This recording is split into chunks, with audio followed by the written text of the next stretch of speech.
Chapter 35.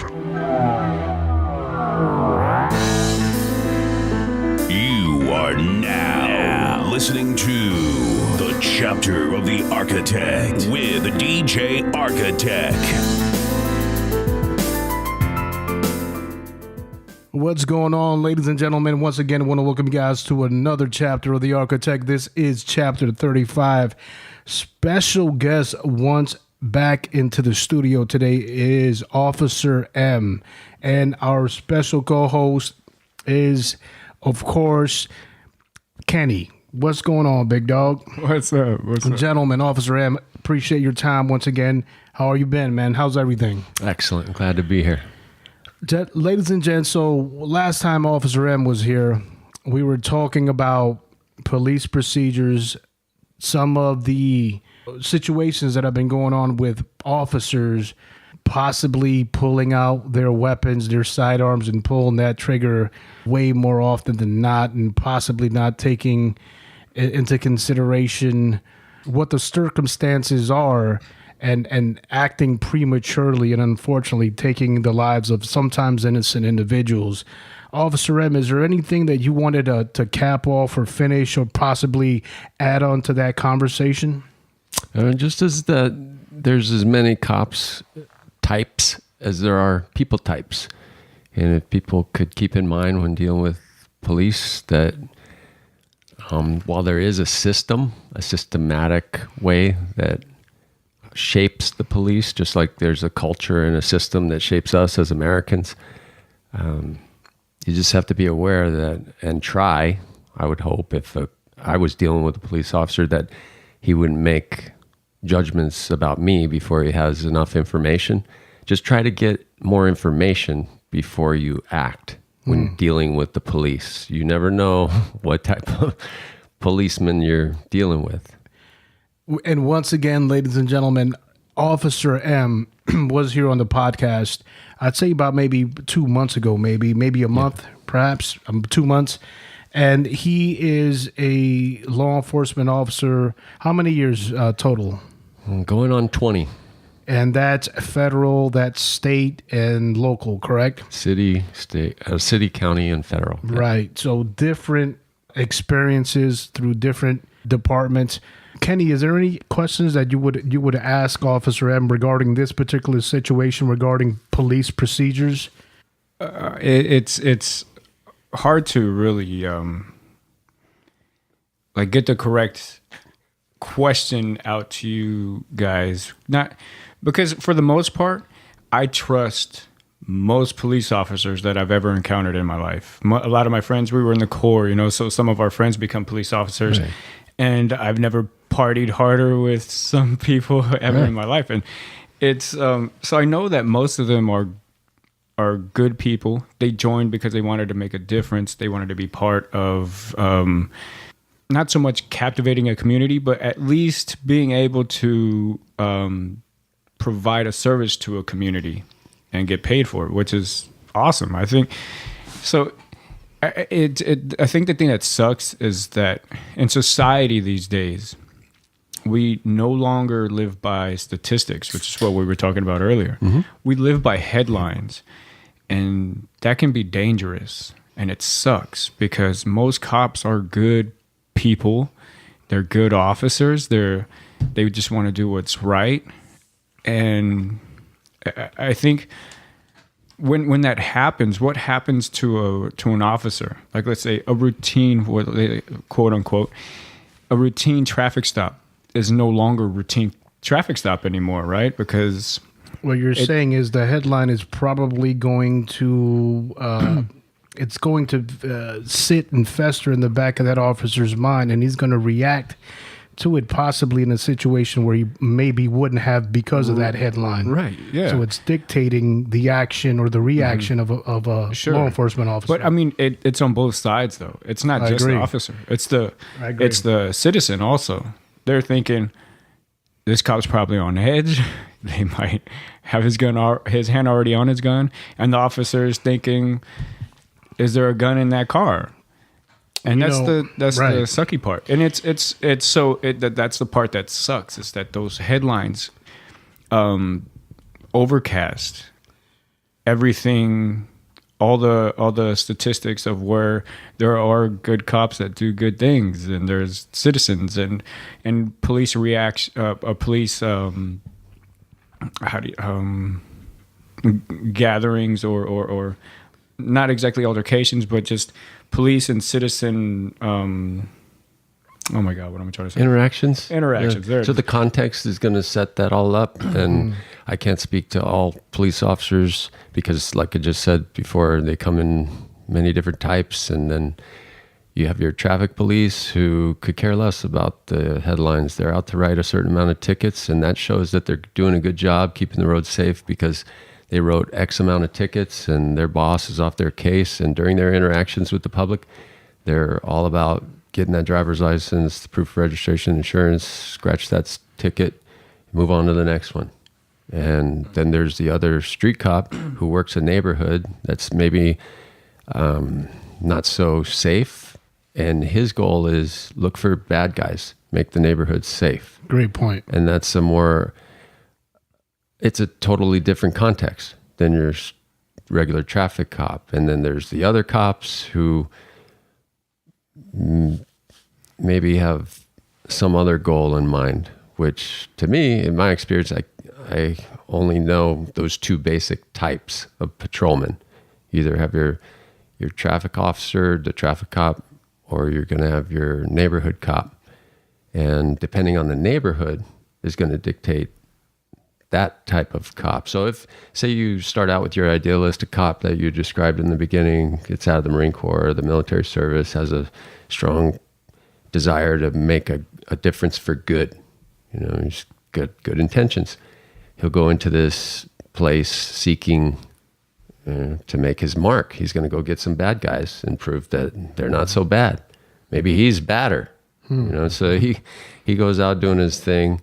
Well, he's going to run into people, like you just said, most cops are probably pretty good. Well, most cops think most people are pretty good people, and that's obvious. I mean, we have a large society, millions of people, everything is rolling along. So he goes out, but he's in this small context. Maybe he works a neighborhood where the people don't have a good relationship with the police, and that could be over history. It could be over recent events and headlines, like you were saying, so that could be going on. And he's going to encounter resistance in the form of, just your basic stink eye, to all the way to threats of physical violence made verbally or indicated, in other ways. So day after day, he's doing this. And the guy who started out with great intentions, he's going to make a good difference. He's going to help these people in the neighborhood by cleaning up all these, pimps and gangsters and stuff. And people will be able to walk to school and not fear bullets flying around the neighborhood. Does that, when you're in different neighborhoods, like say a tougher neighborhood or something, does it kind of up the aggression of an officer with like normal interactions? Now, Do they feel they need to be? That's where the maturity and sophistication of the officer comes in, okay? So a younger guy, and I knew a lot of younger cops because I started off young, you can get into an us versus them. That means the whole neighborhood type of idea, where instead of keeping that in mind, that what you're really there to do is help the neighborhood, even if there are some people who would, who would rather see you go down in flames.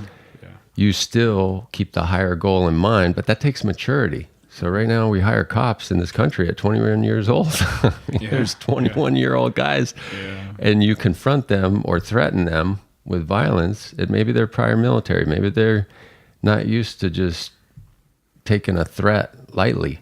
Right, yeah. Now they come into that neighborhood and they don't have the maturity to go, you know what? I know these people have a problem with me, or the uniform I'm wearing. They don't have a problem with me, but they have a problem with this uniform, this image, because of whatever reason. But I'm going to set that aside, and I'm going to keep my mind focused, and my job is to make this place better. You bring up a valid point, and I'm going to kind of touch on some of the things that we spoke about on the last podcast, where we were saying, I apologize. I know it's a comedian that you could find his special on Netflix.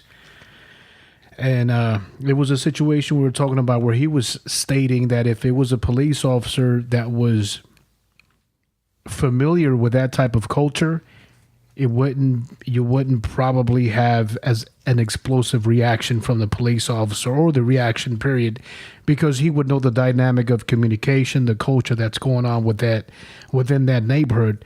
And in some senses, I agree, right? So if you have a individual that comes from a good family, has gone to college, has never spent any real time inside the inner city, or have seen the communication or how these individuals live on a day-to-day basis, and then they're thrown into that situation, they're probably going to get intimidated. They're probably not going to understand the culture, of course, and they're probably going to react in a much more protective fashion towards themselves and not worry about, hey, they're probably thinking of survivability on through their eyes, I'm assuming, where you would put an officer who's grown up within the barrio or the inner city. He can pick up on things that those individuals aren't going to be able to pick up on. I think, as a matter of fact, I know he'll probably end up dealing with that situation a little less reactive. I don't know if you understand what I'm saying, right? Because I get what you're saying. Right, yeah. because he grew up within that culture, he can determine when the individual's threat is real and it's not just somebody popping off at the mouth. Right. I could speak to that directly, because I didn't have the fear that I noticed in a lot of officers because of my upbringing in the lower rungs. Right. And it's the socioeconomic background. So if you're used to being poor, if you're used to seeing your uncle come home and you know that he robbed somebody, but you know your uncle's a good guy and he wouldn't hurt anybody. But yeah, he's got a lot of money, and that means he probably robbed somebody, and you guys are going to have extra groceries and things are going to be good. Now, when I go to work as a policeman, I don't have this fear of even armed robbers, which are supposed to be amongst our highest rung of bad guys. Mm-hmm.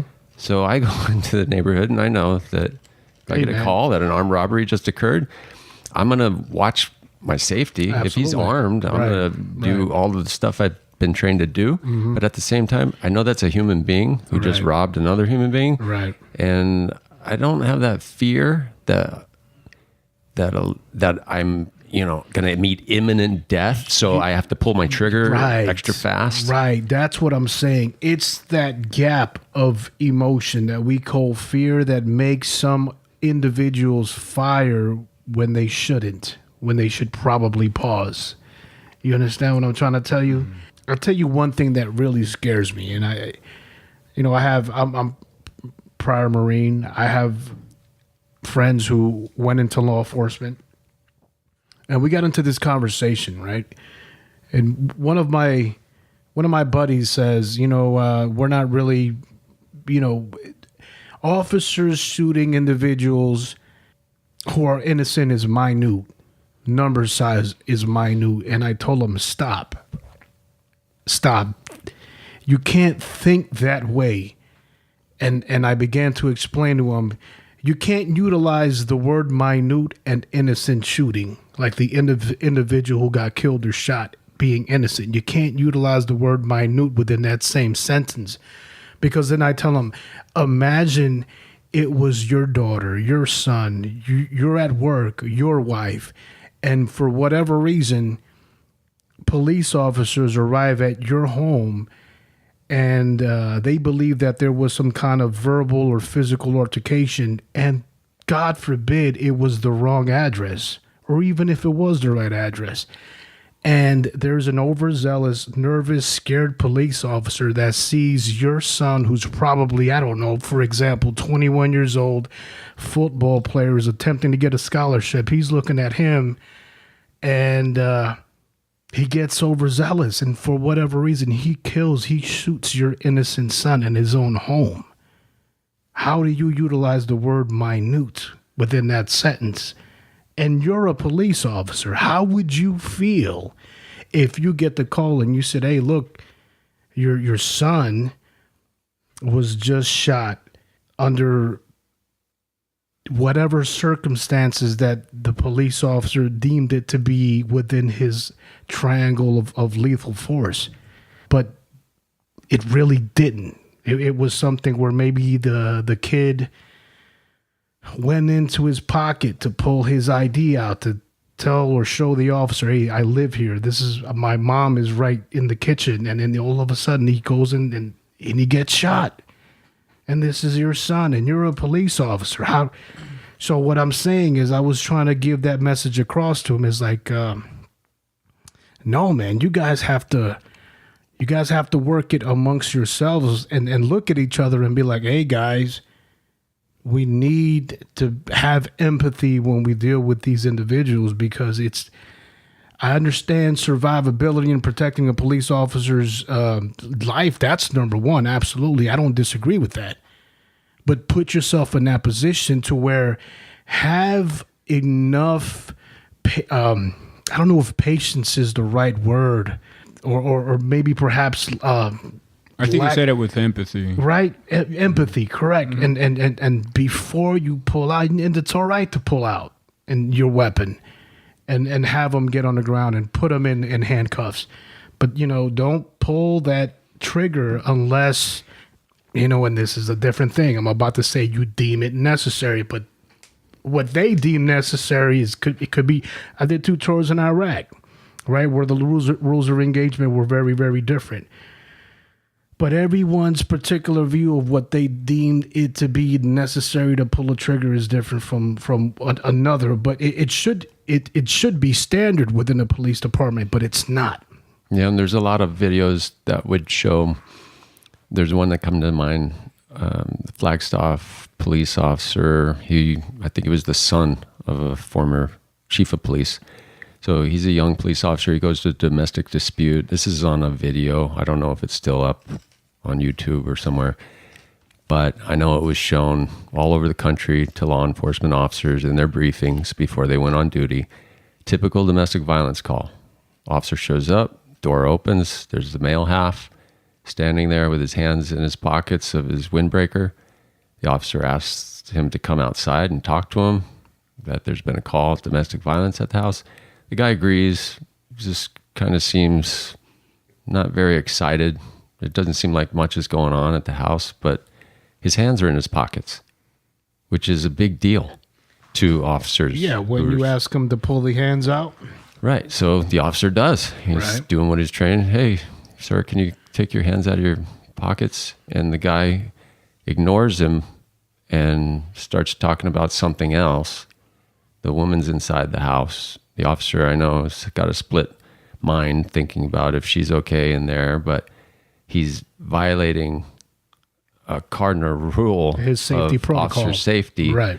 And in a way that I'm thinking maybe he was trying to be just nonchalant, polite about it, or whatever. But say this officer would have done what he was really trained to do, or what I would have done, or what my fellow officers would have done, is when I tell you or ask you, take your hands out of your pockets, and I'm there at your house because somebody called 911 and said there's a physical fight going on, and you don't take your hands out of your pockets immediately, then I'm going to get control of your hands. And if that means I had to restrain you even up until body slamming you on the ground so that you don't pull that gun out and shoot me in the face like what happened to that officer. He ended up dead. I agree.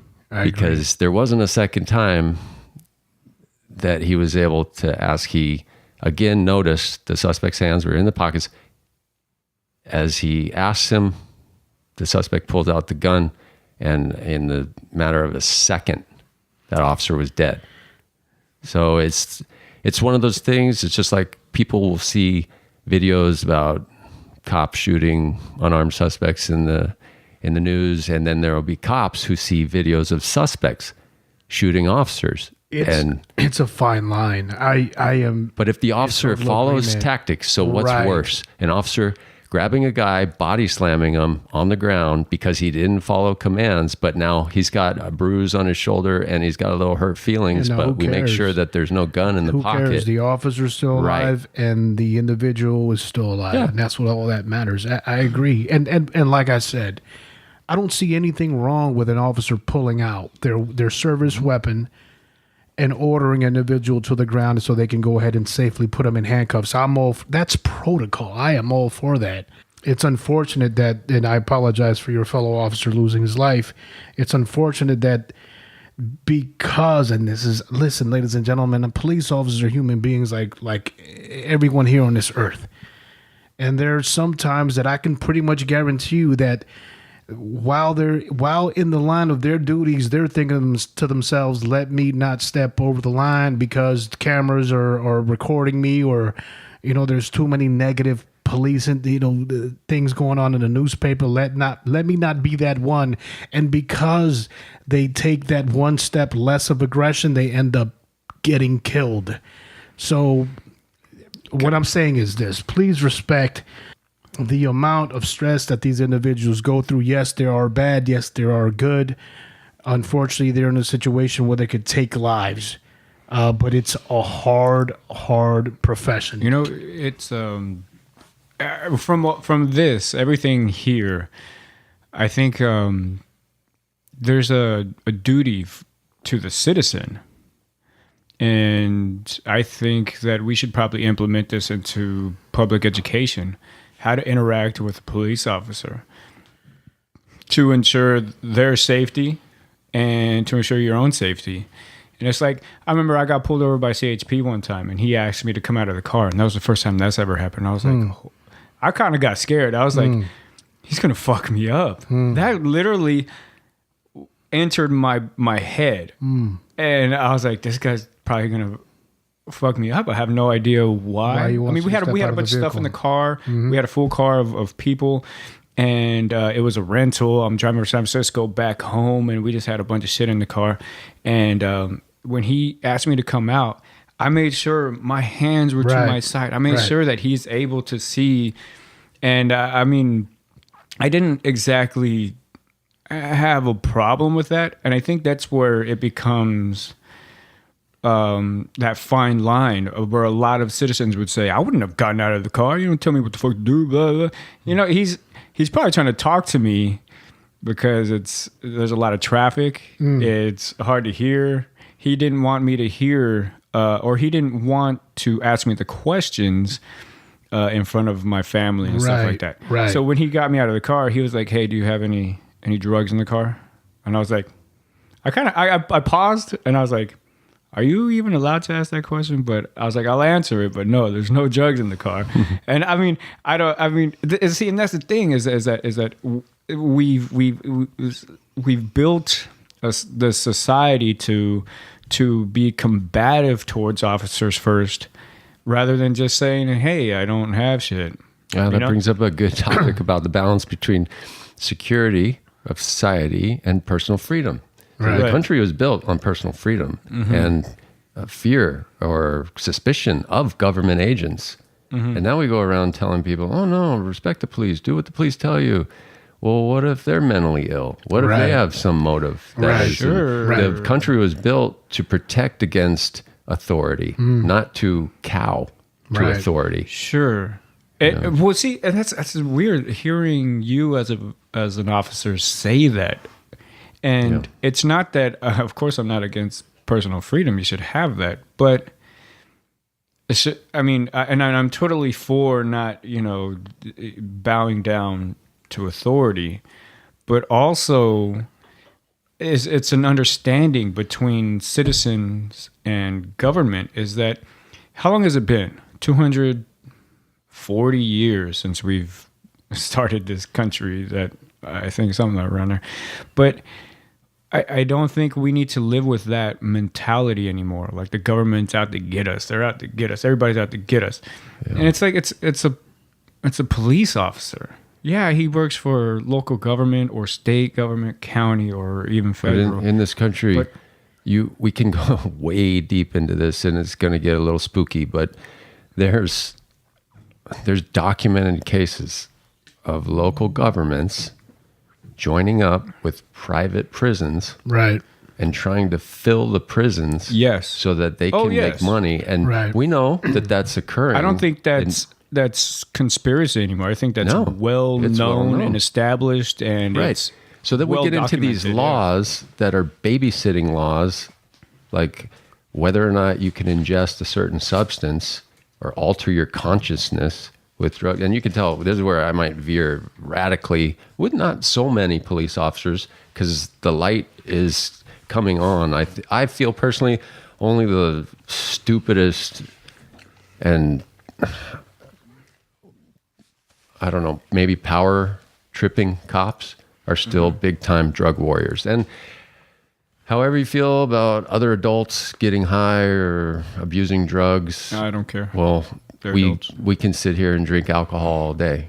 We can get drunk, drive down the road, and kill a family of 4 just as easy as I could if I was high on crack. But some reason alcohol is legal, crack's not. It doesn't make sense. What the thing that needs to be punished, if you're going to punish behavior, is the killing of the action. family of 4 Right. and the accident. Right. Sure. Whether or not I want to get high on LSD, alter my consciousness in any way, that's should be up to me. So we go back to security or personal freedom. And in this country, they're kind of, in my opinion, using the veil of, hey, we got to make sure everybody's okay and secure. So this law and this control over you is for your own good. A lot of times it gets abused, and we know it gets abused. Right. Look, Kenny, a great That's point. that was a good point too. Yeah, absolutely. On your point, when you were getting pulled out of the vehicle, I look at it this way, right? Yeah. It could have been a situation where the police officer was kind of giving you the courtesy. Well, Right. I think after he asked me that question, I kind of realized that he Right. didn't want to say that in front of my Yeah, kids, right, and my wife, right, and stuff, right. and say, "Hey, you got any drugs in the car?" Right, I'm pretty right, sure yeah, right. that would probably go over worse. Yes, if he did yes. that. But you being it'd be like, look, who likes getting pulled over, right? You're hiding. Sentences go up. Oh man, something's bad's gonna happen. It's going But to cost money. right, and now the police officer's probably thinking, okay, look, man, it's already bad enough that I got to pull this guy over. He's probably already anxious. He's with his family. Let me cut, and not all of them are like that, I would assume. Let me cut this individual as much slack and give him as much respect as I can as a man. Hey, can I pull you out real quick? Hey, do you have any drugs? And because he probably didn't tell you, but he doesn't want to pull that out in front of your family. And I'm not saying that you do, but if you did, then it would probably be better in a private setting or whatever have you. But the issue comes down to this. It really comes down to an issue of trust. There's a distrust in many communities within the United States because the truth is that there are good and there are bad cops. Listen, man, I wasn't going to tell this particular story, but I'm going to come out with it. Good friend of mine, we were both in the Marine Corps. I'm not going to say his name. He got out of the Marine Corps honorably, went out to Tucson, Arizona, became a sheriff. His FTO put him into some dirt, right? The FTO, which is his field training officer, he's a rookie, put him in a situation where, hey, at this particular time and location, I need you to pull this vehicle, make, model, Phoenix plate, Arizona plate. I need you to pull that vehicle over. When I come, because I'm going to say I'm coming to your scene because I am your field training officer. So technically, yeah, I'm signing off on your paperwork, but I'm still going to go ahead and utilize that as an excuse to come on your scene. So once you see my cruiser come, I need you to go ahead and leave the scene and I'll handle it. All right. My buddy, being the rookie, didn't want to bump heads with the, kind of looked at the FTO like, well, Yeah, I got a story what's after going on, you. right? That was, and then the FTO's like, hey, man, don't worry about it. Either, conform or conflict, right? Conflict. So he conforms. Right now, he's doing 5 years in some prison in Arizona. Because what was going on was the FTO, his field training officer, was having him, because it was his beat, having him pull over these known drug dealers, and then the field training officer would come on scene. He would kick my buddy, tell him to go back in service, and then he would rob them of monetary funds and drugs. And the FBI got to arrest them or anything. He would just rob them and say, just "Kick take rocks. the money, give me your drugs, kick out of rocks." here. And then 3 weeks later, catch him again. So it was like being utilized like a recycled resource, and it wasn't probably just that same group. I'm sure he utilized them. So my buddy was like a That's a totally mule. movie status. Right? Yeah, right. It's crazy shit, man. So the FBI, was aware of what was going on, and they ended up putting a recorder inside their cruiser while they were having this conversation. So my buddy was getting paid, but he wasn't asking where the money was coming from. I mean, but wasn't stupid, right? So he ends up, he gets 5 years in jail for conspiracy all robbery, all types of shit, man. Because he's and it's under the color of authority. I mean, so he's fucked, man. That makes it a worse. And crime, brother, isn't it? and it does make the crime worse because the judge gives you the hammer even harder. And the thing about it is the guy, real clean cut, man. Like he married the first girl he ever laid down in bed with, clean cut, like a motherfucker. That's pretty corny. I'm just saying. I did that too. I'm just saying. Well, Just fucking around. I'm just saying, but here the man is doing 5 years, man, and I'm not saying that he's innocent because, let's be honest, he's getting this cash of envelope money. He had to know, right? Him and I didn't go into the details of the conversation of he didn't have much time. So hey, I'm just letting you know, dog. I'm sorry, but I did some fucked up shit. I gotta go.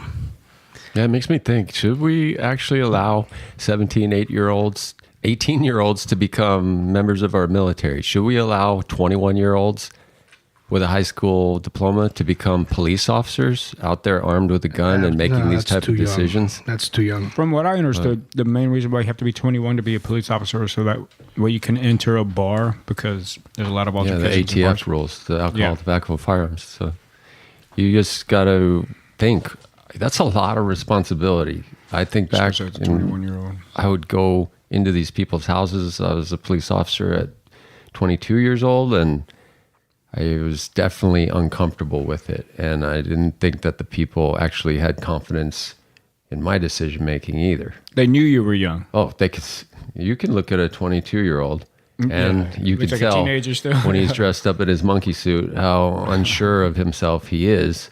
Despite all his tools on his belt, he doesn't look like the police officer who's got even 3-4 years on the Right. job. And so it's a enough difficult wrinkles, yeah. position to be in, definitely. I applied. Let's see.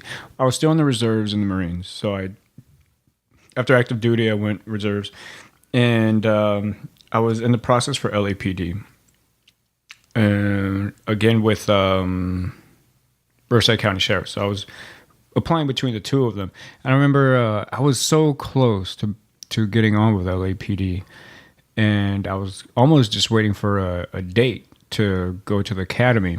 But then my unit got activated, and we took off for over a year for the training, the amount of time that we were there, and the amount of time that we had to stay active duty afterwards. And it just didn't work out because they wanted me to go through the whole process again. They're like, "Oh, you were gone for a year. We know that it was active duty, but you still have to go through."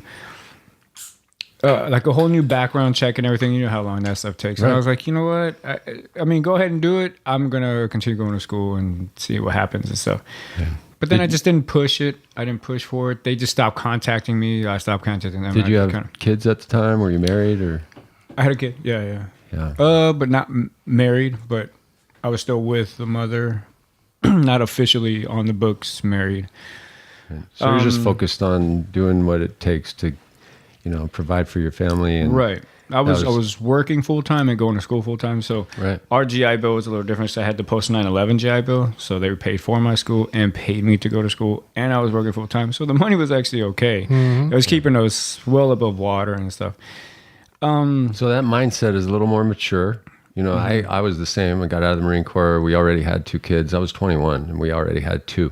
So my background investigator could tell that I had more maturity than most 20. And more motive also. Yeah, too. more And so responsibility underneath. That's a your belt. different 21-year-old than a guy just out of college or just out of the Corps and has got himself to take care of. And, you know, I would think even though your story about your friend in Arizona just still makes me think, you know, 18 is how professional can you be as a soldier, as a Marine, as an emissary of your country at 18 years old? You are, sorry to say, it's my opinion, is cannon fodder. You're a tool. A child, and man. just like a cop, to some degree, if we want to be honest, he's a tool of the rich. He's there to protect property. And while we give lip service to all this stuff about protect and serve the community you live in, all this community service stuff. You just like blew my mind right now. So it's like you said, a tool of the rich, the police officers. Primarily, yeah. They've been used in this pay country. High taxes, and they probably donate to certain things that cause them to be tools for the rich. Well, from the start, you look at who was used to bust union organization in this country and actually kill union organizers who were trying to fight for an 8-hour workday. Right, or like the end of child labor. So they'd get together. You can look up Haymarket Square riots. Chicago police came in and killed more than... And you know, that goes back to England. With the Communist Party. That's how they would break up communist get-togethers with these unions. Is they would, and I'm not saying communist is a good, philosophy, but it is a good philosophy. Yeah, but just hard to implement. But what it I'm saying depends. is, if you're rich, right. It's not a good philosophy. But what for I'm the saying rich. is right. In Exactly, England, they would grab the police force to break up these groups of whatever union affiliated individuals. They would, you couldn't stand together in a group of 3. That was against the law in England. So of course that's going to carry like on illegal here. assembly or something. Exactly. Yes. Shit. Right. Public assembly. Yeah. I'm sorry, Officer M. So No, it's just so I see law enforcement for what it is, in my opinion. So we can operate under whatever motives or whatever narrative we want to provide for ourselves. I'm the hero. I go out in my community every day. I catch bad guys. I lock them up and make the streets safe for all the public. And I'll be honest with you, for me, I had 2 kids to feed and a wife, and I wasn't going to go down like my dad did. He went to prison. I never knew him. Had other family members in prison. I was more of a mercenary. I was out for me and my family first. And coming into a police department as a young guy, I know the things you're talking about, what your friend faced as far as the pressures from senior officers and just the system in general. You come into something that seems so large and unchangeable. how's your mentality now that you're so much more mature and so much more experienced and stuff? Do you still feel that you're a tool of the rich? I mean, Yes. to me, I can't let that go. That's such Now I'm a tool of the military-industrial complex. So yes, I look at the motives, and I was a U.S. Marine. I actually was part of the Yankee White program. I used to be armed within arm's reach of the President of the United States at 19 years old. You know, I had a lot of responsibility. I was like the prototype Marine, and then became a police officer. But I had my education as a young kid growing up in America who so actually... everything that you're talking about is kind of stuff that you were educated on and stuff like, especially the military industrial complex, the MIC. It's funny because I was going to school full time at the same time. I worked for Lockheed Martin at the time I was working there with him, and it's like I'm against the military industrial complex. I agree. I think it was President Eisenhower, right, who stated that we need to not fall into that fear-mongering mindset that we need to militarily industrialize everything. And I agreed with it 100%. And then I was like, and I work for Lockheed Martin fuck. Yeah, military complex up the Exactly. ass. And Drummond, forget I'm about like it. against myself right now. And it's such a, and everything they're just saying right now, dude, this is, Well, just listen to, or just see who pays the most to presidential campaigns. Who pays the most to our government officials? They're bought and paid for Sure, by the yes. military-industrial complex. Yes. That military-industrial politics complex. is, at that level, yes, are Yeah. bought and paid for. Yes. Well, they agreed. guide our foreign policy. Now they sound like they're trying to start a war with some other countries. Why? We can grow enough food to take care of our own people, yet we go around the world. I mean, read Smedley Butler. Smedley Butler. Sorry, sir. Smedley Butler laid it out, and he was a World War I veteran. And he basically said, I was the arm, I was the muscle behind the rich corporatists in the United States. They went down to Guatemala, Central America, started little wars for land grabs so that Americans could have bananas on the cheap. Yeah, oh yeah. You know, the and he- whole, the Panama Canal. Was, And look at the yeah. look at the way the Marine Corps This is totally notes zeitgeist. Smedley Butler. Yeah, You know, they don't It's- talk much about it right. because he was laying down some truth. Some and truth, yeah. How's that for your recruiting posters? Did he Not- die for that? What's that? Did he die for that? Did No. they kill him? Did they? No, but you can look up, it's even on YouTube today, his little address to the nation when he's laying out how he was approached by the richest in America who suggested, hey, you're going to be our guy. We're going to overthrow the government, lead this 100,000 man march. There were going to be 100,000 veterans who marched on Washington, led by Smedley Butler. So they laid out the plan to him, and he told them, no, Fuck off. To form not the even, coup. no, I'm going to go tell people what you have planned because, Wow. you know, that's the way they operate. So if you operate under, you have the knowledge, like you're saying, it's a paradox. Like having that knowledge, you were working for Lockheed Martin. See, you're I'm wearing the contributing. perfect shirt. The more I know, the more I drink. Exactly. So brings up the question. So you know you work for the military industrial complex. Why? Why do you keep doing it? Well, I have to have ended- some motivation. Ended up leaving. I just wanted to make sure I had my education and a place to go. Well, but the thing that sucks is I got bills to pay. You got I people got mouths to feed. Yeah.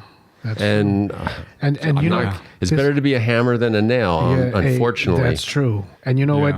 That happens to this day is countries being infiltrated. And they're called jackals, is what they're called. Yep. People who are sent to infiltrate with large casts of funds Are you talking about and like create CIA coups. agents Yeah, and shit? and they create Oh, coups in these, you know, different third world countries. Sometimes, Yeah, not Diary third of an world, yeah. Economic Hitman. Read it by Perkins. I'm He's- gonna have to die. I'm gonna have to get that seriously. Diary of This Economic reminds me of Hitman.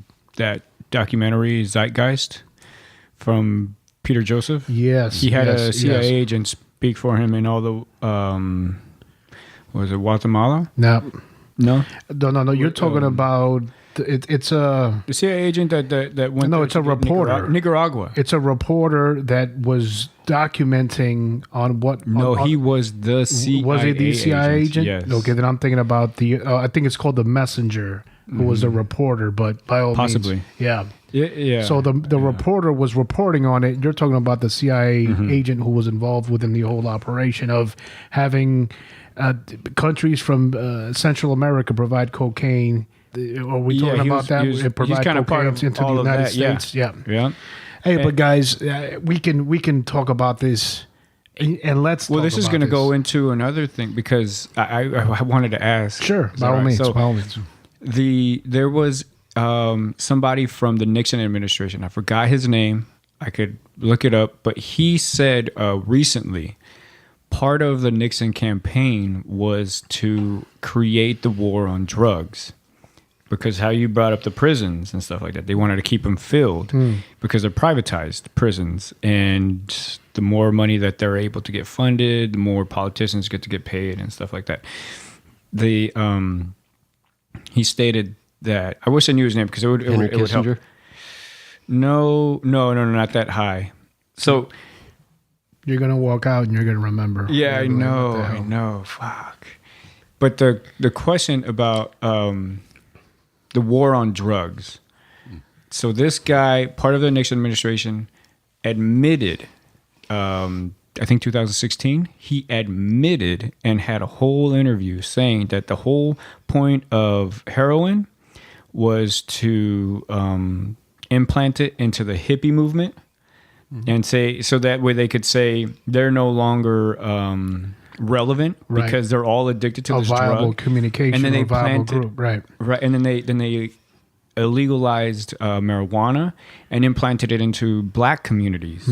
So that way they can criminalize the hippie movement and black communities. Wow. And that way they could further their own agenda. Discard them as a whole. Exactly. So Yeah. that they become irrelevant at that point. And Right. he admitted it.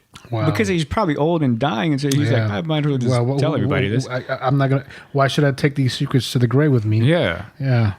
And I mean, did you as an officer get to witness that war on drugs, I guess? Because I mean, like how you said earlier, should we even, somebody that gets high at home, should we infiltrate his home and extract him and arrest him?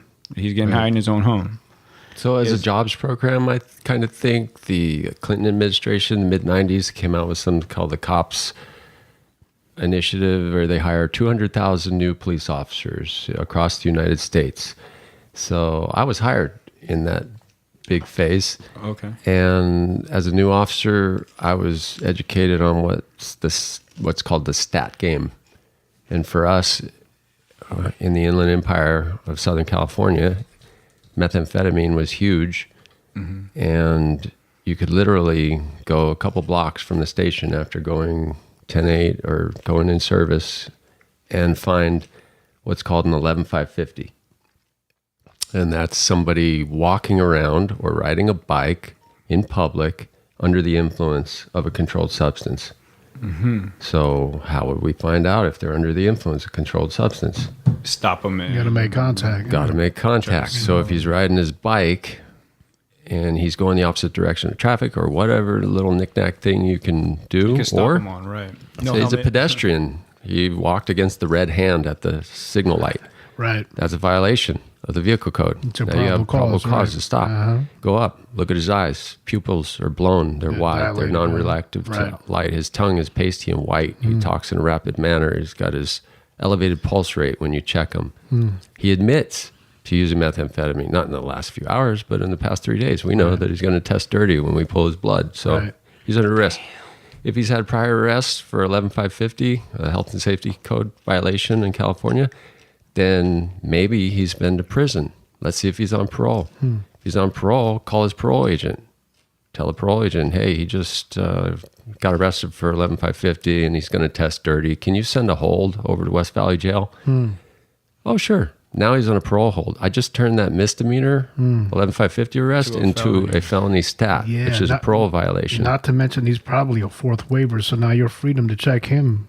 And if he's got possession, that's great too. But I'm probably going to toss the dope because Right. I don't want to do the paperwork. I just want to take him on, Holy shit. I want to take him on the violation and not do anything extra with evidence, booking it and all that. I already have to deal with his blood and the phlebotomist. So basically, I just got a felony stat. My sergeant's going to look at my stats at the end of the week or month compared to the other officers on the shift. And say, and oh, if I'm man. below average, Yeah. I'm going to hear about it.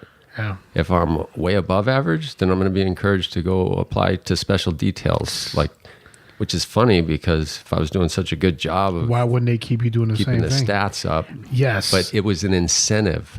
So after a while of working that neighborhood and you're kind of getting grinded down by going to court on your days off and you're doing the paperwork and all the paper calls, you kind of want to break from patrol. It's sort of a breather. Right. Yeah. So I feel like I'm watching a movie right That's now. crazy, man. huh? I can't stop eating popcorn and hearing you talk. well, it's called the Holy stat shit. game, or I used to call it the war on the poor. Wow.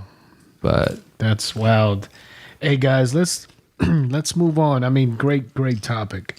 Holy shit, man! Let's I've talk got about. so many more questions. I know, we're gonna have to do a man. chapter. Listen, we're gonna have to do. 36 on this. We're gonna have to bring you back again, Officer M. If you're willing, another 4, 5, 6, 8 times. Devin, this is therapeutic for me. That's I can get it great. off my chest. Oh, that's good to hear. That's yeah. good to hear, man. That's good to hear. Let's talk about the shooting that happened at Dolman Douglas High School, man, here in Florida, man, where 17 people reportedly killed, 15 more hospitalized by this maniac, Nicholas Cruz.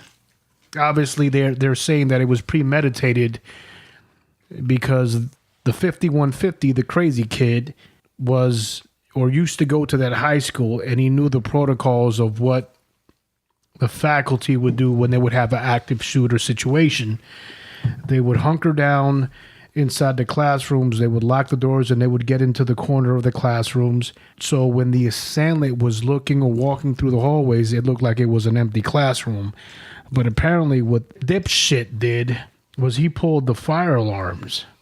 Here comes the kids coming out the hallway in droves, and that's when he started to open fire. So we know it's premeditated. Guys, gentlemen, what is going on with these shootings, man? You know, we had Columbine back in the 90s, and I recall I was having a conversation with somebody, and, you know, he says to me, oh, this is another reason why they should put a hefty, you know, a procedure list on getting assault rifles, which, look, I agree. You know, I don't think anyone and their mama should be able to go ahead and easily get an M4 or AK-47 or whatever type of assault rifle. I don't think it should be that easy. But I also know that anyone can go on a fucking killing spree with a fucking hammer, right? Or a knife. But as easily as you can with a gun. Well, he's not going to be as effective. Yeah, you might get one or two. Yeah, he's not going to be as effective. Yeah. So I'm all in for the making the process much more difficult. I agree. What is your opinion on the situation that happened in Florida with this fucking maniac idiot? I don't know. I tend to look at it from history. I check back in history how things have changed and then how it led to now. So Reagan during the 80s emptied out all the insane asylums, put the mentally ill back on the street with no resources because, you know, we want to lower taxes. So that's a service, a public service that we don't want to be taxed for. So let's cut costs. That makes no sense, man. Let's cut costs for the federal government. Dump these people out into their cities and counties. Let the local police house them in the jail. Right. Well, you don't have enough room. Right. So they're going to get out. And then mental illness is looked at as a criminal type thing instead of a disease, which it is. Your mind is actually sick. So now you're not treated as a medical patient. You're treated as a criminal. So you're not going to get resources that are going to help you or mitigate your symptoms. You're going to get incarceration and you're going to get labeled. Can I just say real quick, this is relieving to hear an officer say this. It really is. It just, because I mean, even my friends who are law enforcement, though, they're like, they wouldn't say anything like that. Because Reagan is like a fucking hero to them or something. Yeah, well, I don't have many friends that are cops. And maybe, I mean, I have a couple close friends in life, period. But police officers, and I'm sorry to agree with the basic assessment of people who don't know their head from their ass when they try and say, oh, cops were just the guys who got bullied at school and now they want to have power over others. I don't agree with that. I take everybody as an individual. I don't either, no. But the system that they're brought up into as young men, like your friend, he's a rookie. He comes into this system, which is run by idiots. Right. They don't value education. They don't look back in history and go, why do we do the things today? Right. That we didn't do before? Why are things different before than they are now? And then apply logic to it. But that's just my opinion. It's a valid opinion, man. Yeah, the way I did, I turned it inward and I just focused on my own family. And now I'm just focused on growing as much food as I can. I got my chickens, I got eggs, I'm growing fruit trees, I'm harvesting rainwater. I'm going to build my own little compound, not like some paranoid weirdo that's waiting for the end of the world, but just to kind of walk the walk instead of talk a bunch of stuff and not do it. That's like all I could do. for therapy that's wise. like totally So like going green. yeah. So that's- tell us about good. that, man. Yeah, go ahead and speak on that real quick. Well, here in Southern California, Fallbrook area, got an acre and a quarter, courtesy of a VA loan, the prior service Hell yeah. benefit kicking in. Yeah. So maybe a little fudging of the truth on the paperwork to qualify for the loan, but hey, do what you got to do, and then take a patch of dirt, turn it into a little chicken farm, and then those chickens will fertilize the dirt and eventually sprout up some fruit trees.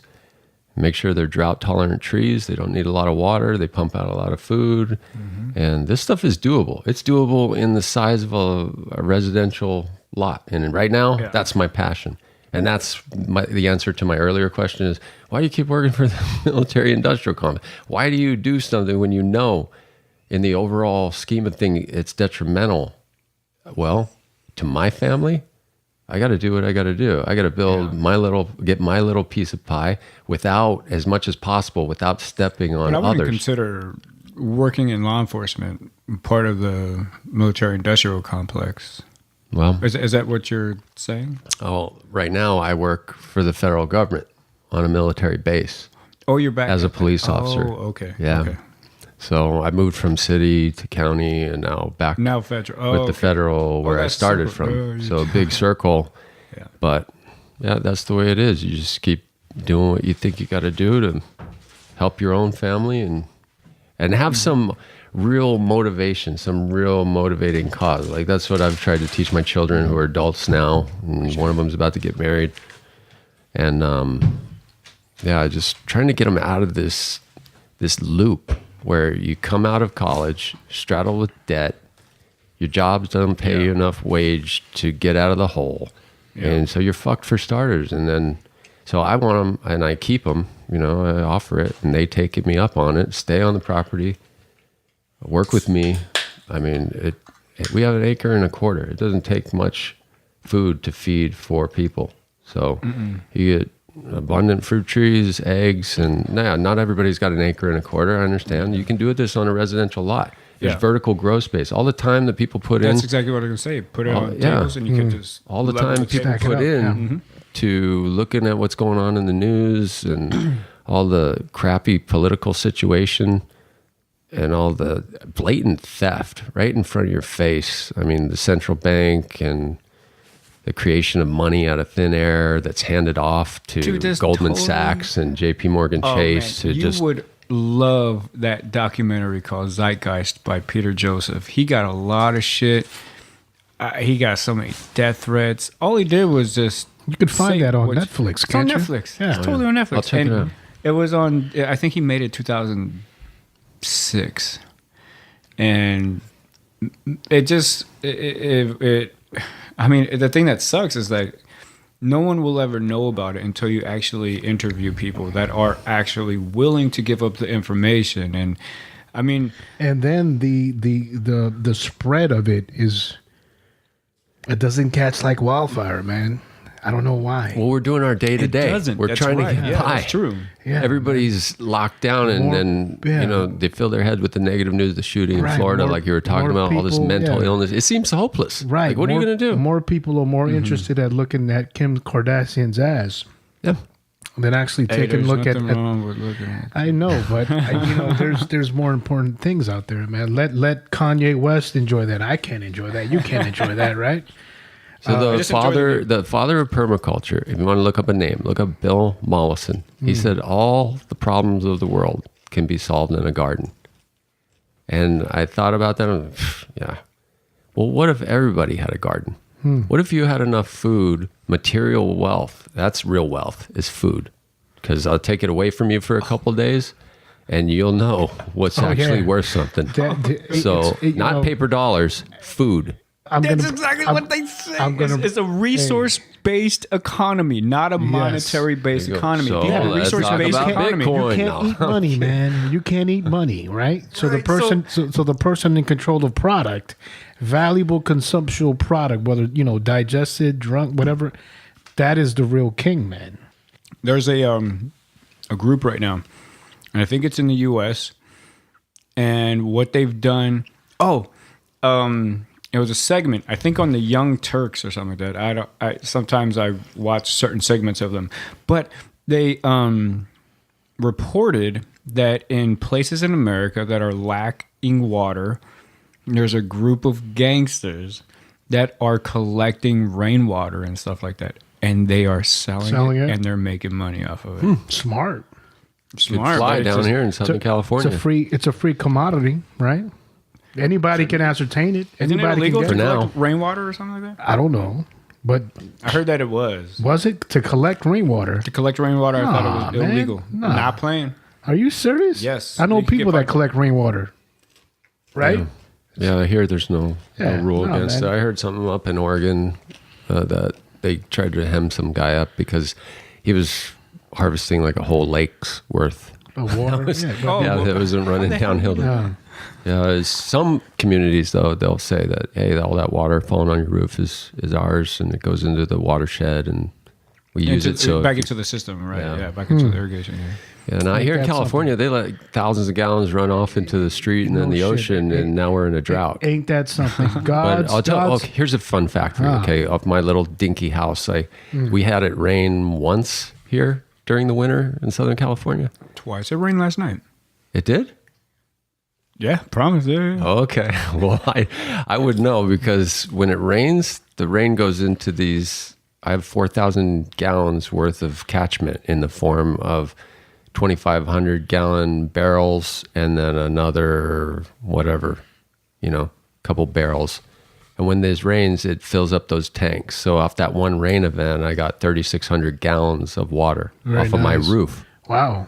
So that was my crowning achievement for this winter. Very nice. Harvesting the rainwater. Amazing. Which is going to be used during the summer when it never rains to water all my Pakistani mulberries, figs, pomegranates, Wow. and things like that. So you don't use it for consumption. You use it to rewater your plants and stuff. Right, but I could filter it through the Big Berkey water filter. If you want to look that up, that's a nice tool just to have for emergency. The British Army used to use it when they invaded India. You drink right out of it, right?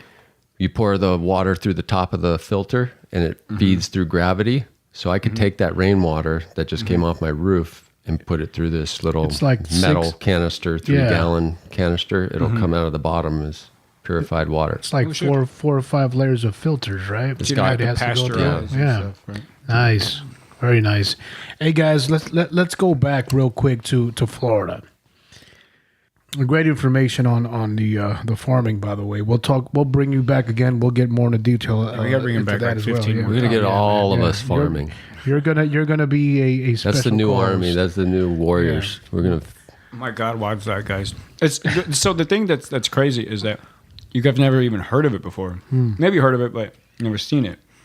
And you have gathered information and have come up with the same conclusion, pretty much that this documentary provides, and I think it's intriguing. It's just it's really mind blowing. I'm just fucking blown away right now. All right, guys. So, what could have? I don't want to say prevented, man, because prevented. No one's going to prevent a individual going bananas and going out shooting, right? So I can't say that. Right.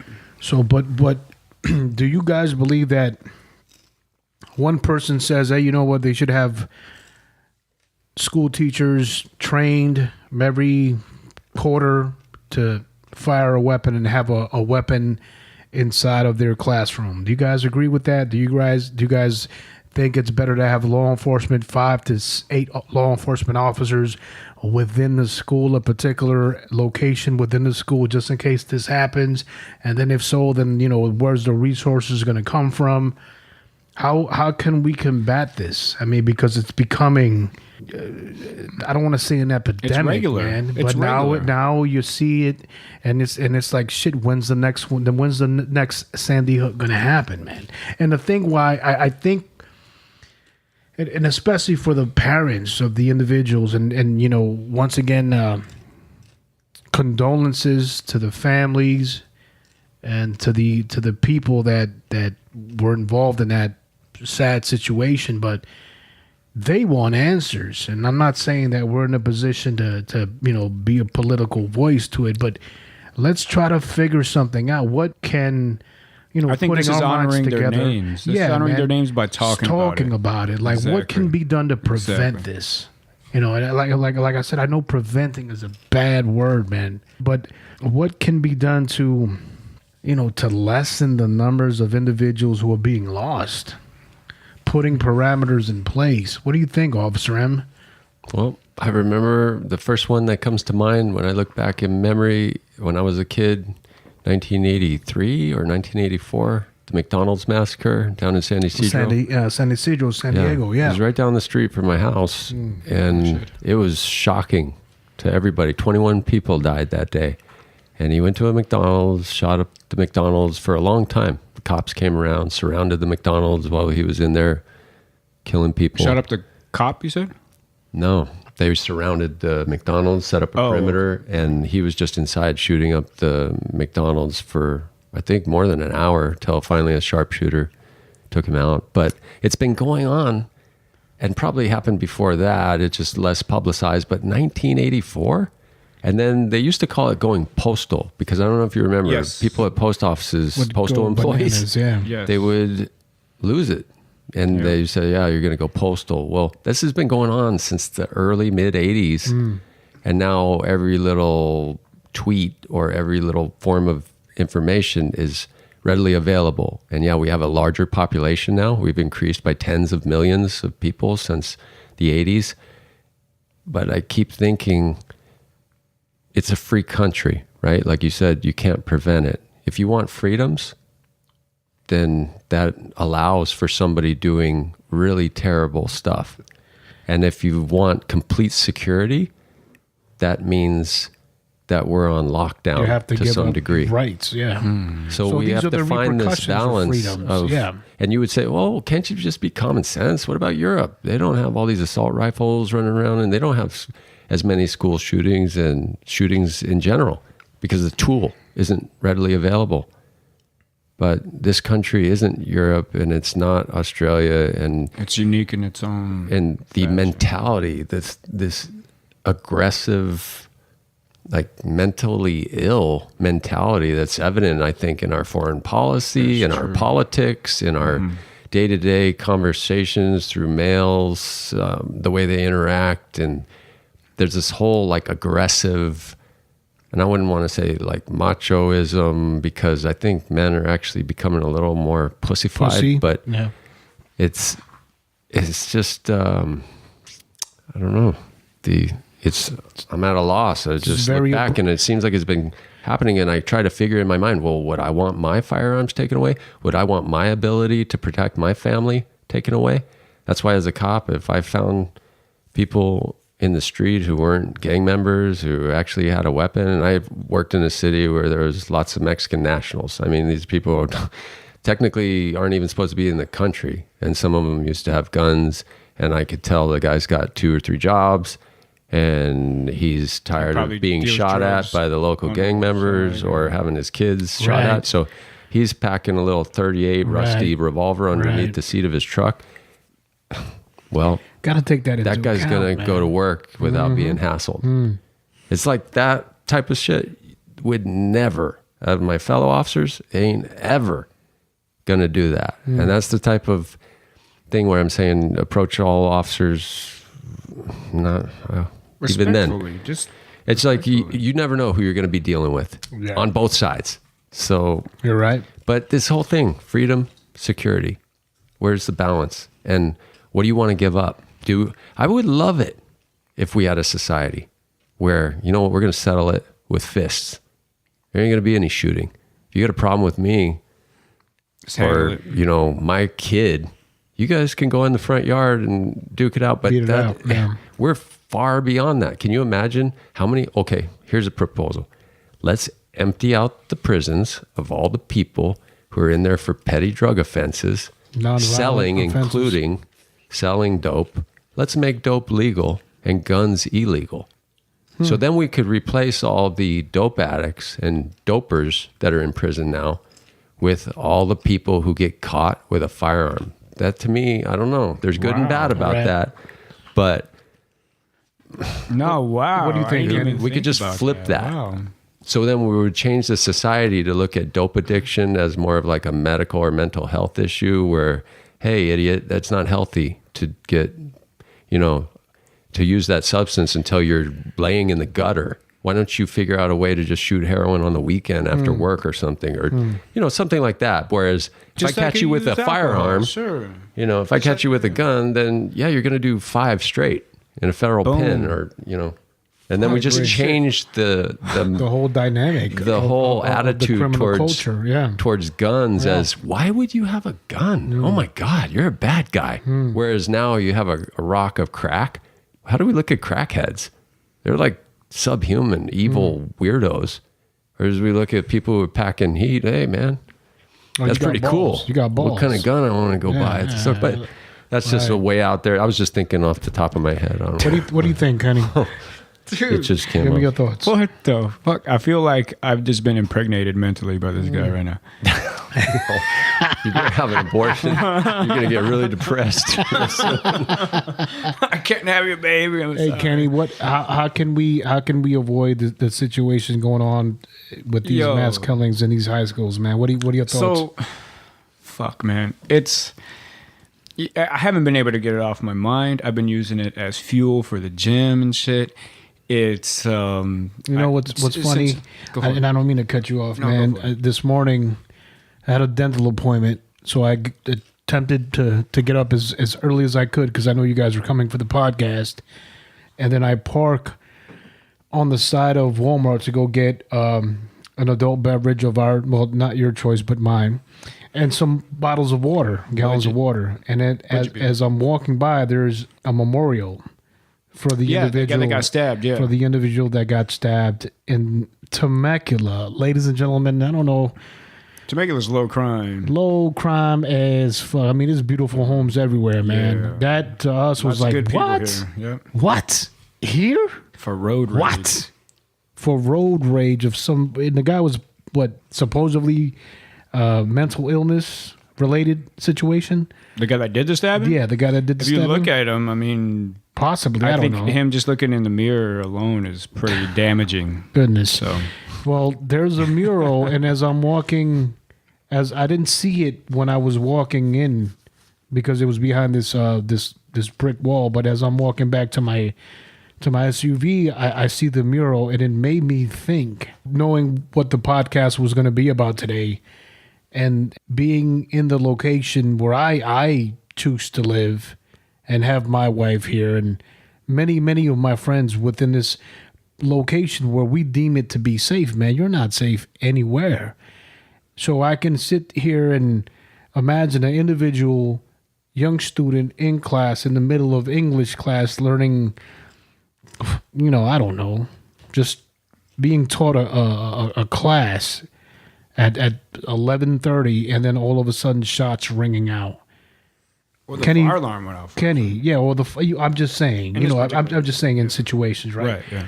So, Kenny, what can we do as a society to curb this shit or slow it down, man? I know it's a difficult situation, man. What do you think? Man, I mean, shit. I don't have an answer. That's the suckiest part about it all is that I don't think anybody, even our leader of leaders, fucking doesn't have an answer. Well, I know he doesn't because he's a fucking moron. But I don't anyways. well, I'm not referring to him as leader of leaders, but yeah. Okay, a good man. Because he's just dumb as shit. But Good whatever. man.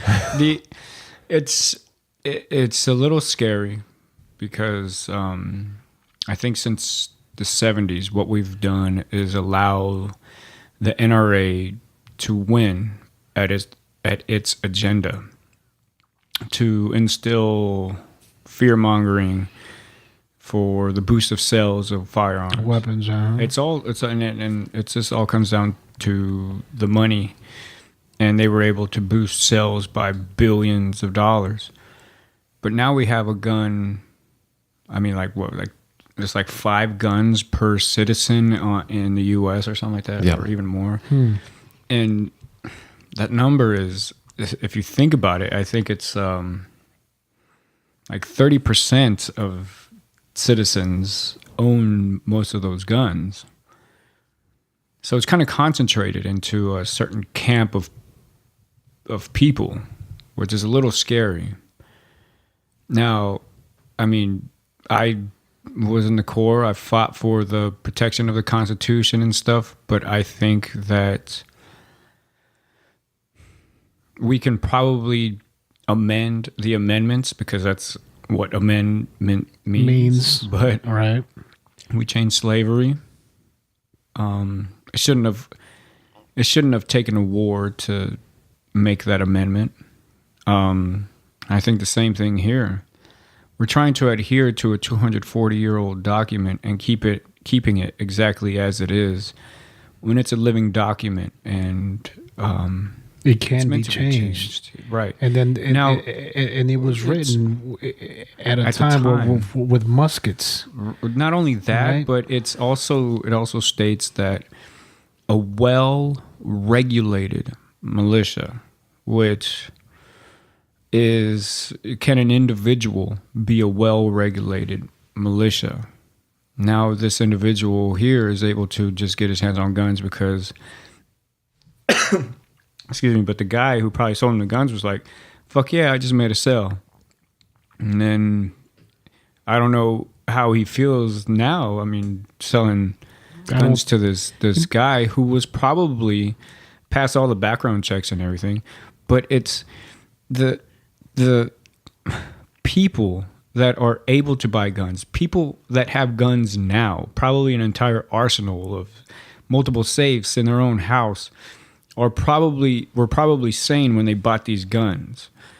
Who's to say that they're not going to flip their shit and use this arsenal of weaponry to massacre people because of a mental illness that could happen after? We've allowed an individual the capability and ability and the potential to take multiple lives in seconds. One round can equate to one life. So if you have a 30-round magazine, that's 30 lives in seconds.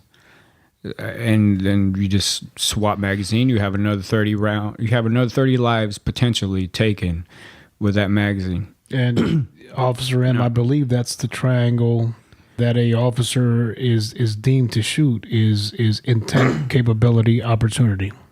Yeah. Well, I just keep coming back to freedom versus security. Right. And I mean, that makes... I love my freedoms, and I try to look at the context. Where are we as a country right now? Like you said, numerous handguns. If you took them all, there's plenty for everybody. They're so numerous.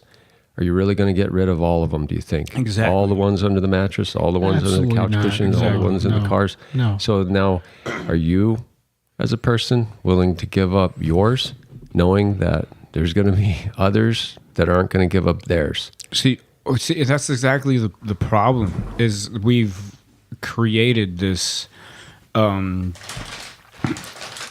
us, probably not even our generation, probably the generation before yourself. We've created this this mentality that the government's going to turn tyrannical, and that's part of the Second Amendment, is to protect yourself from a tyrannical government. It's been 240 something plus years. I don't think they're going to come and get us anymore. I think we should end that fear mongering immediately, because they're not going to kind of just come and get us and totally World War II us like Hitler. It's not going to happen anymore. We need to let go of that. Americans are now buying guns to protect themselves from other Americans buying guns. That's what it's becoming. And we're going to have a war with ourselves. And the government's not even in it. And it seems like, if you're looking from the outside in, it seems like the government, people in the government are kind of looking in on the country and be like, this is in a way good, because this is favoring me because I'm getting paid by the NRA or whatever. And there you go. There's your problem. And I think we should make an amendment to take, I mean, I hate to say this because I don't really like the Young Turks, but they do have a point when they say, let's make a new amendment. I think it's the 28th Amendment. They want to take money out of politics. You take money out of politics, shit will actually change. Because people will start working for their salary rather than working for the companies that are paying their way through their campaign and making them bow down. Now they're earning money like through stats.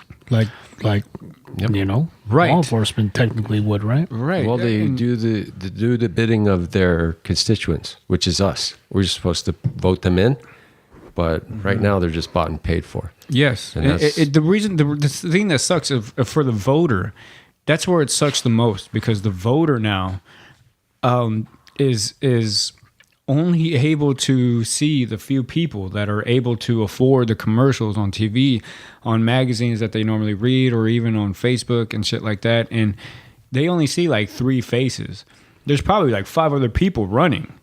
They don't see them or hear about them or anything until they see the ballot and they see these other names. They're like, who the fuck are these they people? don't have the monetary push. Of course. Exactly. Yeah. Because a lot of the people don't want that PAC money. And that's, I mean, Bernie Sanders was like the only genuine politician probably ever who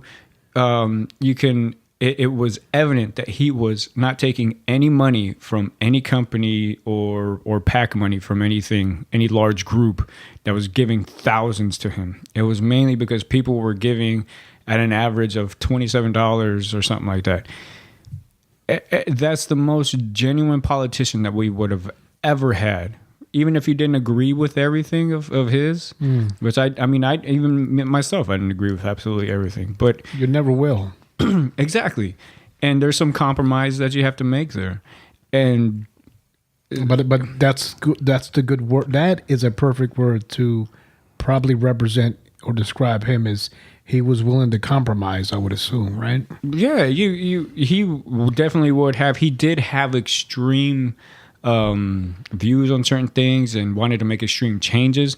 But it's just like when, if you remember for the Corps, what do you do when you BZO your rifle, right? You make the big Extreme changes movements, first, yeah. and then you bring it back, So small you bring movements. it back until you Right. fucking zero your thing, right? right. Because that's what would have happened. He would have had these extreme views, and other people would have been like, no, I'll meet you halfway, and then no, I'll meet you halfway again, until you fucking finally BZO your rifle. right. So It's easier to be within the scope of the rifle and not have an individual as a commander in chief that's fucking aiming at Mars.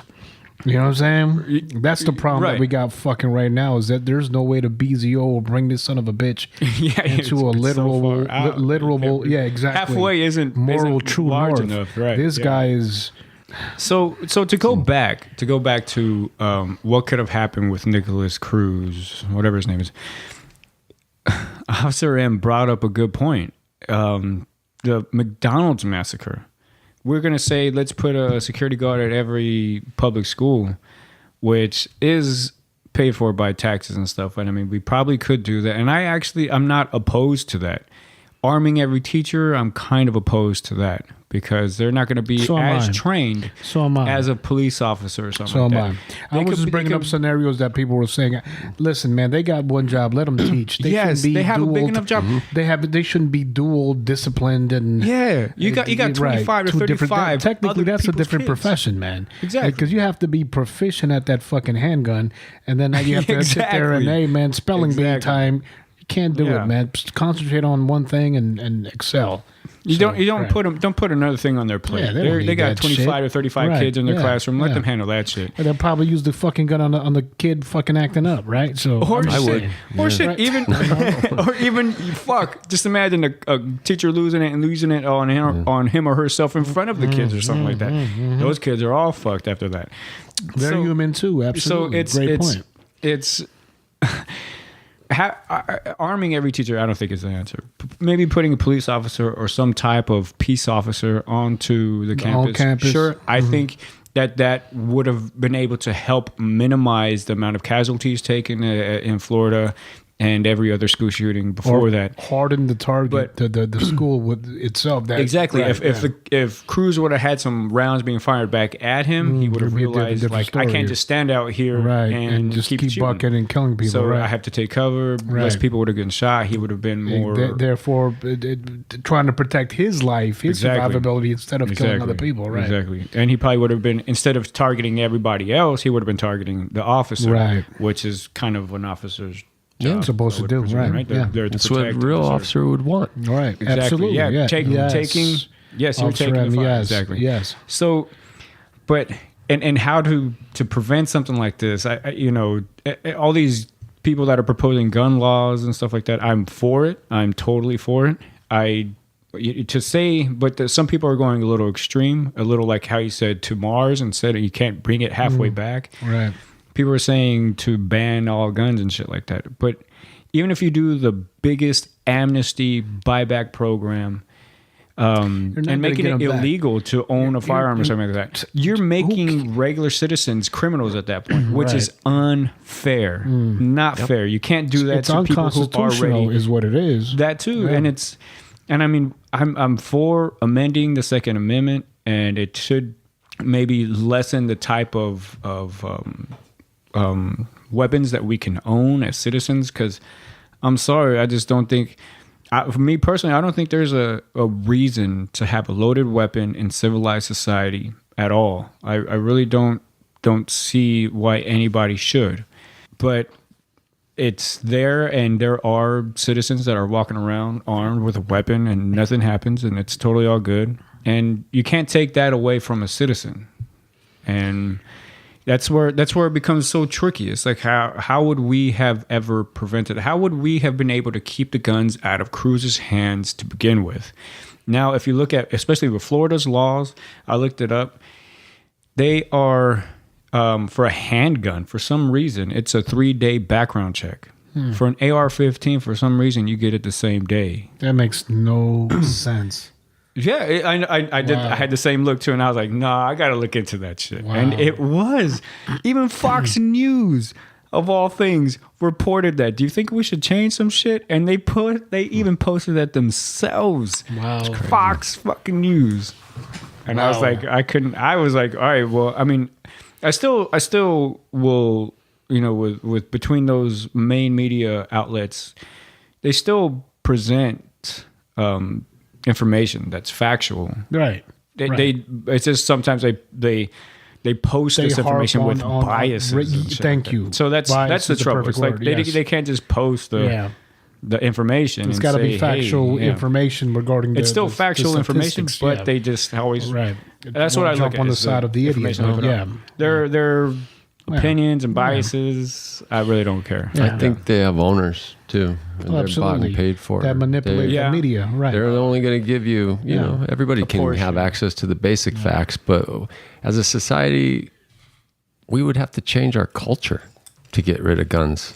I don't think this country is ready for that massive shift, despite lots of get-togethers and chanting and wailing and gnashing of teeth. They're just to actually get into the culture of this country. Look at how it was founded.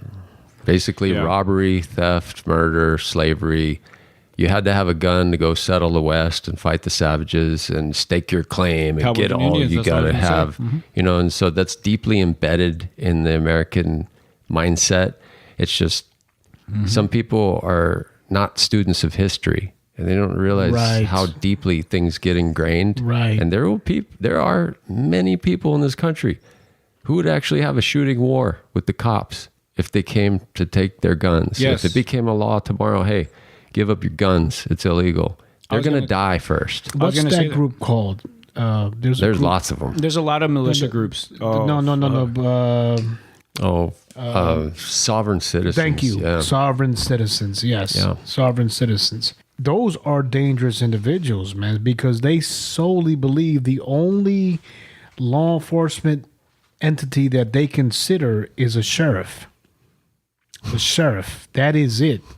Any police department, any federal department they do not recognize that as a law enforcement entity. The only one that they consider the legitimate one is a sheriff's department.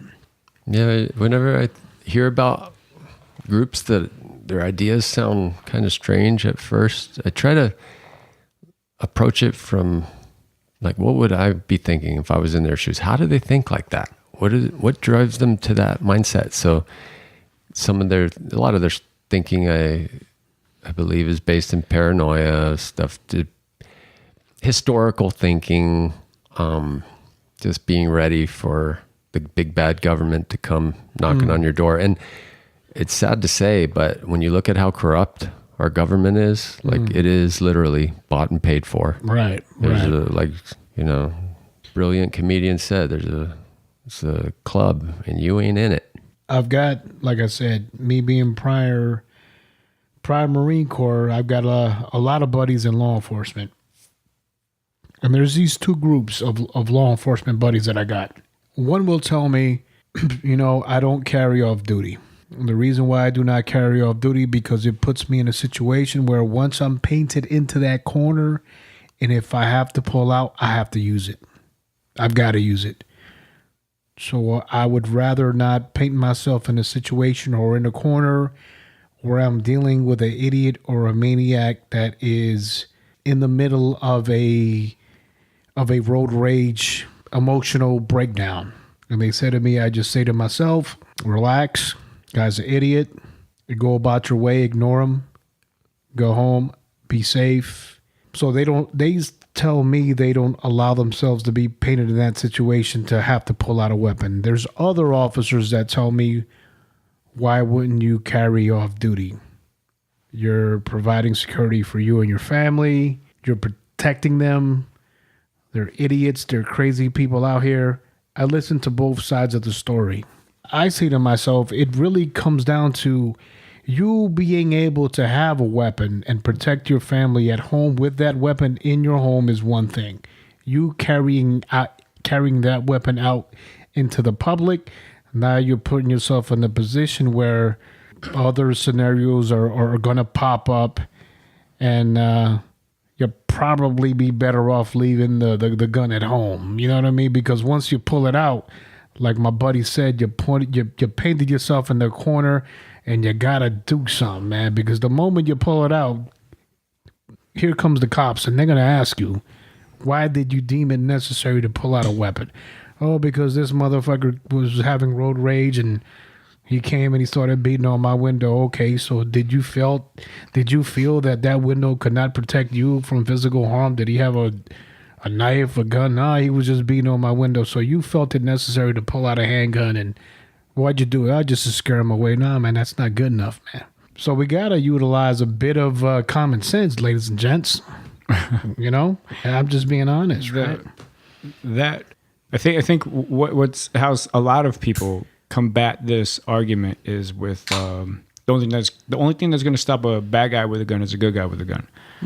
A lot of people say that. I think that's the most bogus fucking statement ever. Because let's think about this. Let's say that there's multiple good guys with guns, right?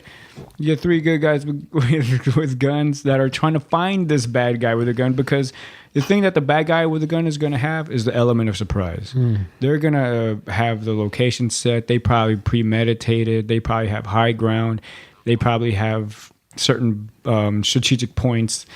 And then you, as a good guy with a gun, are probably going to be running around with a gun in your hand trying to find this guy. The cops are going to come. They're going to be like, I don't know who the fuck is the bad guy with a gun. I see a gun in his hand. I'm probably going to shoot him. And rightfully so. And you catch the rock. Yeah, you catch the hot lead. And then you, as a good guy with a gun trying to do the good thing, just made things worse, because for now yourself. cops are and like, the whole situation. Where do I go with this? And and there's a protocol for that, isn't there, Officer Ram? So let's say, can you explain? And I know, ladies and gentlemen, we're being long-winded with here. We're going to get off shortly, but there's protocol. If, for example, can you give us the scenario of an officer already being inside of a building of, let's say, a active shooter scenario? There you have one officer has already reported in the building, and you have other officers making entry into that same building. There are protocols to where the officer inside the building and the officers coming in have to communicate to themselves, so the officer inside the building doesn't get what's called friendly fire, right? Right. So they're always in communication. They can talk via radio, which private citizens can't if they're running around armed, trying to, either protect themselves or protect everybody else. So they have no way to identify themselves. Whereas the police officer with the radio, handheld radio, he could tell his buddies, hey, I'm in the northwest part of the building. The shooter's over here near me, locked in a room, or running down the hallway over here. So those officers who are entering the building at least know, or can assume that they're not going to shoot their partner right when they enter the building. Now, if somebody pops up right there at the entry to the building, they know that that's not their partner because they just talked to him on the radio Right. a second ago. So this guy at the doorway, he might be a good guy. Right. But they weren't told anything about that by their partner, who they know is a good guy and is already in the northwest part of the building, Right. maybe 100 feet away, and who supposedly has a shooter nearby. So there's all kinds of things. That's the main thing, communication in any confrontation or where you're acting with a Right. team. So once you go lone wolf, you have your own gun, and that's the thing too. It's hard to say, like, I really wouldn't want to take away an individual's freedom to defend himself. I hate the idea of a guy on his knees in front of his family at a restaurant, a bookstore, out in public somewhere, and some piece of shit has a gun on him, and he's basically in a position to beg for him and his family's life. Right. I mean, never. Right. I won't be in that position. And I believe the probability of ever coming into armed conflict off duty with my family is so remote that it's a chore to pack a gun. Yeah. To me, I think Yeah. I hate that I live in a society where I have to actively prevent that remote possibility from happening. But because it's in my mind and because I know it could happen, I have to do something to make sure it never will. So I eliminate the possibility That that I'm whole ever going to be scenario. on my knees in front of Yes. my family or Yes. begging for one of my family members' lives. Right. We're all going to go down fighting. Right. You know, and I think about how I would like things to be. And then I come back and I realize how things are. And we live in a society that I feel is mentally ill. The whole society from top down. Look at the goon who's running the show. How the fuck does he get to call the shots? Goodness. And so now we're almost going to have a nuclear war with other human beings because the society at large is mentally ill enough to go, you know what? Things are messed up. I don't know why they're messed up, but let's put this guy in charge. Maybe he can do something to shake something up. Well, Goodness. that's partly because the media is owned by a bunch of people and the public at large only ratings. gets part of the story.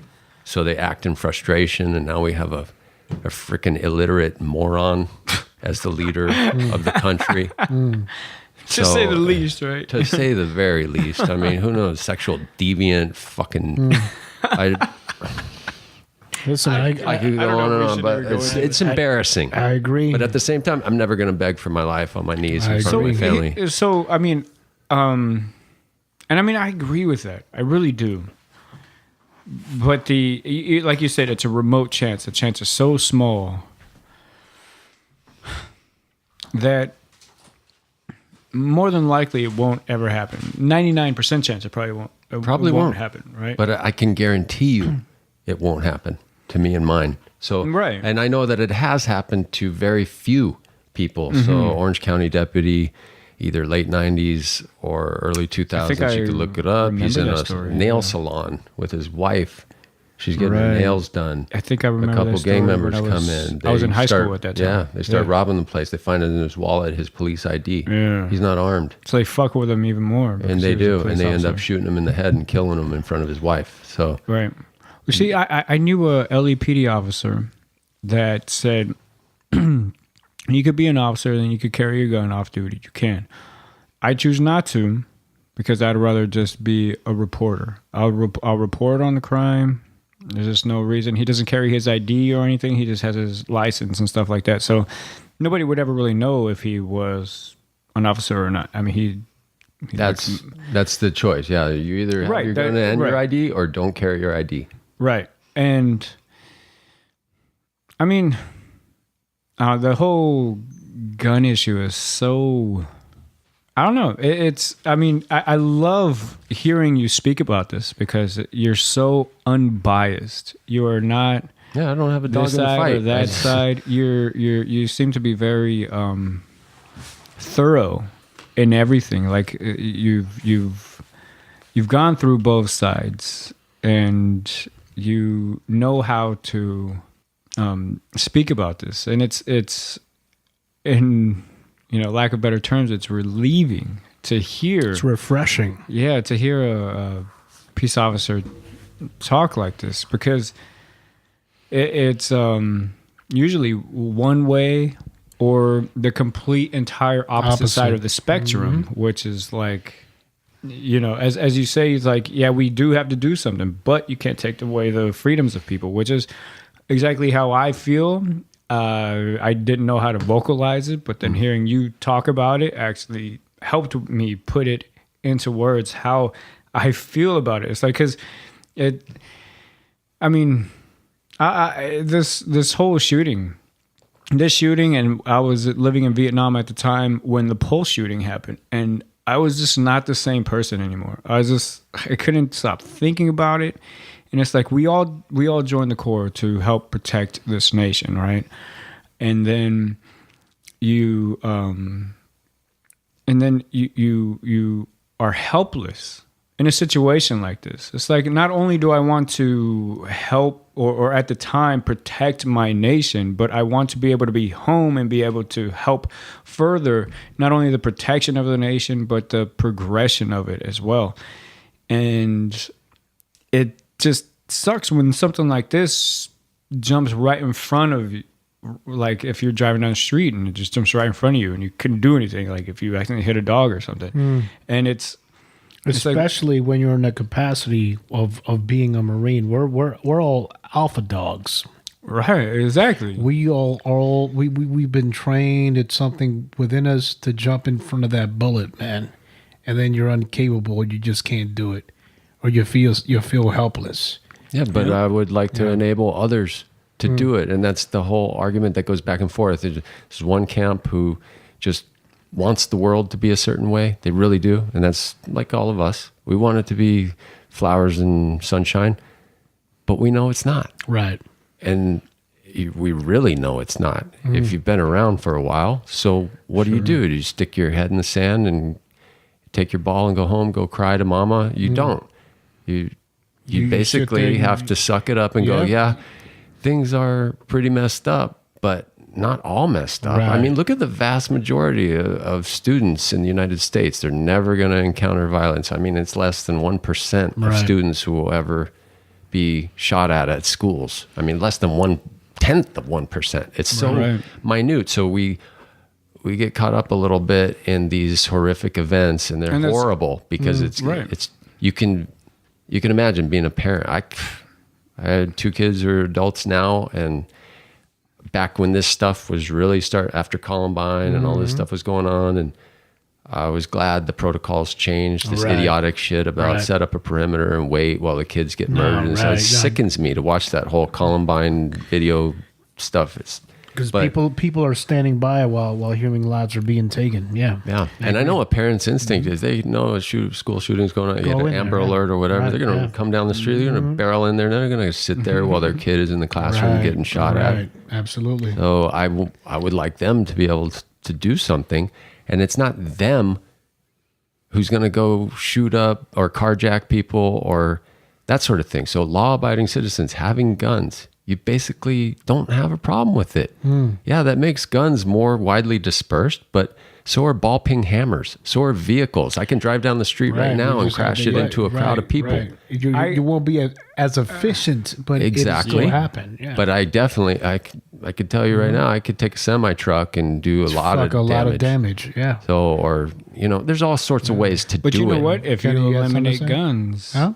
If you eliminate guns, if you can, which can happen, then you're making them have to resort to something else. I know. And if we keep on doing that, now you have to resort to this. Now you have to resort to this. You're minimizing the toll. Exactly. And now all you do have is a fucking hammer. Let's see how many people you fuck up with a hammer. Now, and you don't have a gun anymore. That's the question. Are we as a society, as a nation, ready to make it culturally unacceptable for you to be in possession of a firearm? Are we really ready to lock up mommy for 10 years or 5 years, whatever it takes, on her first offense because hubby forgot that his gun was under the seat of the car? She got stopped for speeding or was at a traffic collision. The car has to get towed, so the officer's going to inventory it, finds a gun in the car. Mom is gone now for Yeah, 5 why years not- because she why was not found in find- possession of a firearm. Well, why not find the person that the serial number is registered under? Well, why she's not- in possession. She's still of in it. So what possession if of she it. stole it? Yeah. Change laws. Can't we change that law also? Like I was saying before, as a culture, we say, if you have a firearm, you're evil. Period. There is no legal firearms. And to change the culture of the country, like you're saying, with That's the uphill outlaw battle, man. firearms, You got to fight. that's how deep we would have to go. You got to fight the NRA for that, man. Well, that's money in uphill. politics. So Absolutely, then we go down that that's rabbit a whole hole. different route. Yeah, absolutely. Ladies and gentlemen, listen. Talk about some crazy topics, some deep topics, some Went all reasonable over the topics to map. talk about. Hey, have people call in and see if they have questions about this topic and stuff like that. 'Cause, Now, I mean, we're going to could do that in the elaborate on future, it. absolutely. But guys, before we go ahead and sign off, because we're man, this has been a long one. Before we sign off, is there any closing caps that Officer M or Kenny, you guys want to hit on before we leave? All I gotta, I mean, when it comes to the whole gun issue, we gotta try something. And if it is, I've seen some memes out there about this as a psychedelic. The past mass shooters have been on some type of psychedelic or something like that. If that is the case, then let's do something about that. If it's because people are just able to get their hands on a goddamn gun so easily, let's do something about that. Write your congressman. I wrote mine. I think it's everywhere.org, which will allow you to access contact information for your local congressman. Do something as a citizen. I mean, I hate, like I said earlier, I hate that we're living off of headlines and not statistics, because statistics will show that we are in the safest of times still. We are still in the safest of times. This is per Steven Pinker, who is a PhD in psychiatry and a brilliant mind. And he breaks down the statistics. We are literally in the safest of times. So please don't feel like you're in imminent danger or anything like that because of headlines, because it is just not the case. Do we need to change shit? I think yes, we do need to change something. What exactly? I'm not the expert in that. And Officer M here brought up a lot of good points of things that we could do, and hopefully we can change the minds of our congressmen. And if they don't want to do anything about it, we need to really vote them out, because they're not working for us. They are not working for us. They're working for the people that give them money. Absolutely. Officer M, any closing statements? Well, just what my hero, Bill Mollison, would say, all the world's problems could be solved in the garden, but leave it or don't. Grow your own and get free from dependence, especially mental slavery. Yeah, My man. I agree with that 100%. Yeah. Ladies and gentlemen, on behalf of Kenny and Officer M, I am DG Architect. Once again, condolences to the family out in Florida for that terrible shooting. And ladies and gents, this has been Chapter 35, the Chapter of the Architect. Once again, I am DJ Architect. DJ Architect out. DJ Architect.